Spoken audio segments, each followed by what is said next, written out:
Hey there, welcome to another video on math problem solving. This is Bharat Divyang from Zutsuang Academy. And here's today's problem.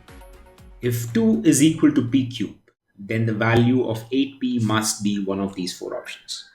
Now, this is different from the usual kind of problems that we do in that I usually don't give you options, but this time I have. So take your time, try to solve it, and then I'll tell you the story behind the problem. Okay, welcome back. I hope you tried to solve this problem, and if you're able to solve it, fantastic. If not, let's delve into it together.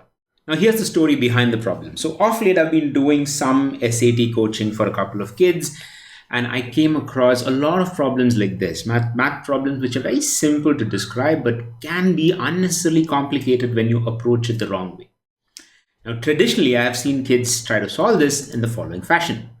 Okay, you say that, all right, p cube is equal to 2, which means p should be the cube root of 2.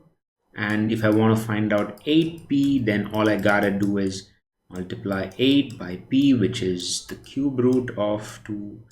And that's it, that's my answer. And it very, deceptively looks very similar to option D.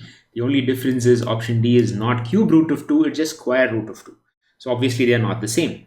So if you have a keen eye, you'll not make this mistake. If you tend to overlook stuff, then most likely you might choose D, and that's what the problem is designed to pull you towards. However, that is not right. Now, if that is not right, what is the correct answer?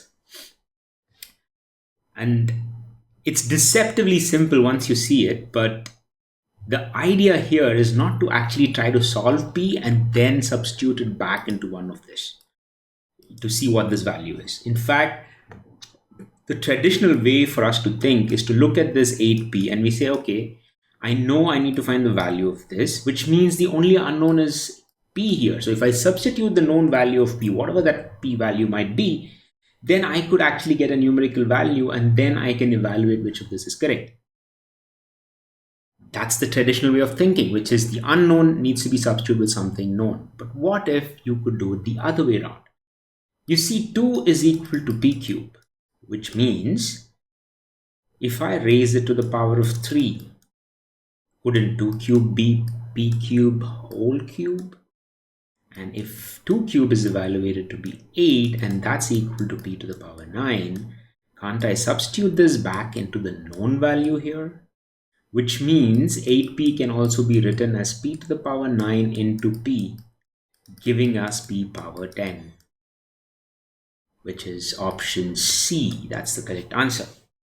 All right. Now, I like this problem because it shows you how we have these traditional ways of thinking. And whenever we see an algebraic variable, an unknown, we often go around trying to figure that out. But that need not be the correct way to do certain kinds of problems, especially in competitive tests, where time is of essence. So SAT is one such exam where time is of essence. And being able to figure out hacks like this is definitely going to make your problem solving better.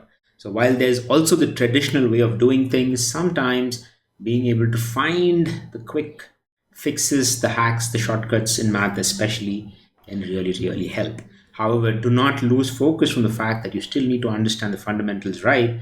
Only then the hacks work.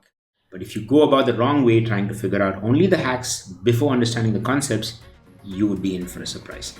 In either case, I hope you found this video interesting and insightful. If so, please do like, share, and subscribe, and I'll see you in the next one. Thank you so much.